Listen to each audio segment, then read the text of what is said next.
Welcome to the Student Success Podcast. If you work in higher ed and want to learn ways to support students, check out today's episode.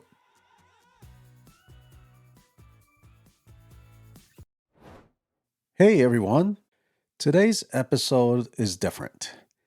For years, this podcast has featured incredible guests, people doing powerful work across higher education. And over the years, many of you have told me, hey Al, you need to do some solo episodes. So here we are. This is my first solo episode. And I want to talk about something that almost every campus struggles with, but very few people say out loud or do something about. After working with a multitude of institutions across the country for many years, I've seen a pattern repeat itself over and over again. Whenever a campus is struggling, toxic climate, stalled reform, faculty administrator tension, the same lines show up. Administrators are the worst. Oh, well, faculty are lazy. The administration says no to everything. Well, the union is horrible. So there's blanket blame, whole group blame. And here's the thing. The vast majority of faculty, classified professionals, and administrators are brilliant, passionate, and deeply committed to students. So if that's true, why does it feel so toxic at times? Because of the few. Sometimes it's not a dozen. Sometimes it's not even 5. It's the few. And heck, you know what? Sometimes it's just one. One person who twists words, one person who weaponizes grievance processes, one person who manipulates narratives, one person who uses silence strategically instead of leading honestly. And here's the real issue. They're rarely named. They're rarely confronted. And they're rarely held accountable. So let me give you an example. Let's say an administrator says in a committee meeting, I think we should offer more evening classes for students. It seems a reasonable suggestion, right? Well, next thing you know, the message gets distorted. Well, administration is trying to upend faculty schedules without consultation. That distortion spreads, it escalates, and it hardens into narrative. Now, people aren't responding to what one person said. They're responding to what was twisted. The same thing happens on the administrative side too. Instead of distorting the message publicly, some administrators weaponize silence. They stall. They don't clarify. They allow misinformation to spread because confrontation feels risky. So let me be clear. Inaction is a form of action. When leaders choose silence in the face of distortion, they are choosing an outcome. And what gets lost in all this? The truth. I've said this in meetings many times. Faculty blood is not thicker than the truth, and administrator blood is not thicker than the truth. Truth has no union.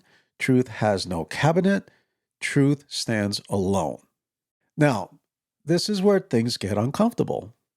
The truth is, faculty outnumber administrators. So statistically, when toxic behavior shows up, it often shows up from faculty. And I can already hear it. Al said faculty are the problem. No, that's not what I said. In any given year, 60 to 70% of the people I work with are faculty. They're my peeps. They care deeply, they sacrifice, they show up for students in extraordinary ways. But one of the most demoralizing dynamics in higher ed is watching good people stay silent while the few distort, lie, and bully.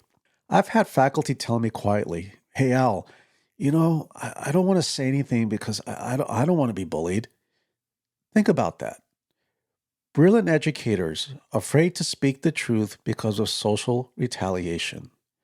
This comes from tenured faculty, by the way. Meanwhile, the toxic few shield themselves with language like, well, I better not be retaliated against. And you know what? Let's be clear about something. We have our First Amendment rights, but we don't have a First Amendment right to lie. Calling out lies is not retaliation. It's accountability. And the people being bullied, they have the right to speak up too. Truth is not aggression.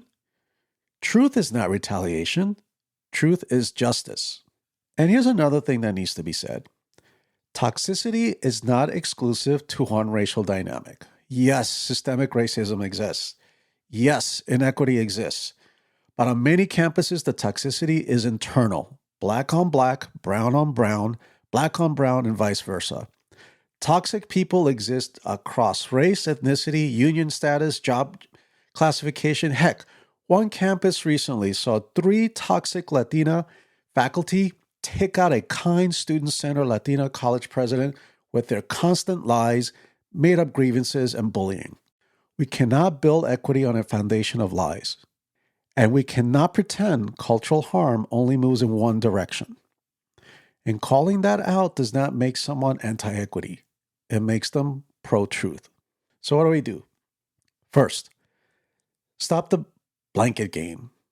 When you say the union is horrible, you push good union reps into defensive mode.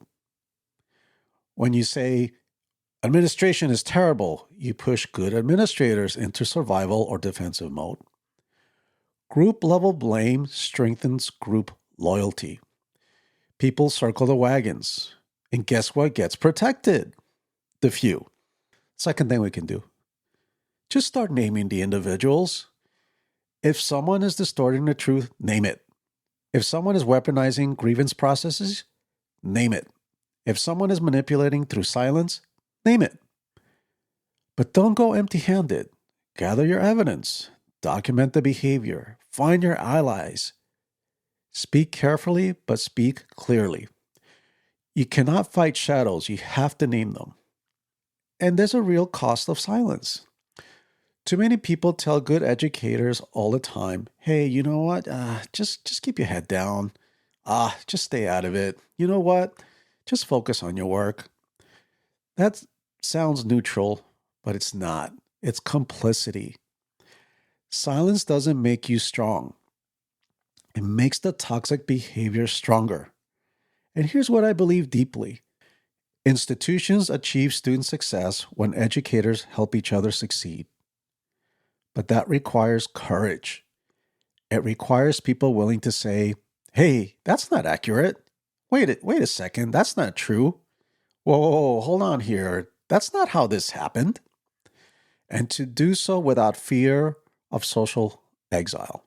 So to wrap things up, after years in the field, I've seen too many exceptional educators shrink themselves to accommodate the loud few. If we are serious about student success, if we are serious about equity, if we are serious about institutional excellence, then we have to be serious about the truth. Stop blaming everyone, start naming those few, and remember, silence isn't strength, it's complicity. This is Al, founder of the Continuous Learning Institute and host of the Student Success Podcast. And as I always have in my email signature, a meaningful test of success is how helpful we are in contributing to our fellow human beings' happiness. Take care. Onward. Thank you for listening to the Student Success Podcast. You can subscribe to the show and newsletter on the Continuous Learning Institute link below. And of course, on Apple Podcasts, Spotify, YouTube, or wherever you get your podcasts.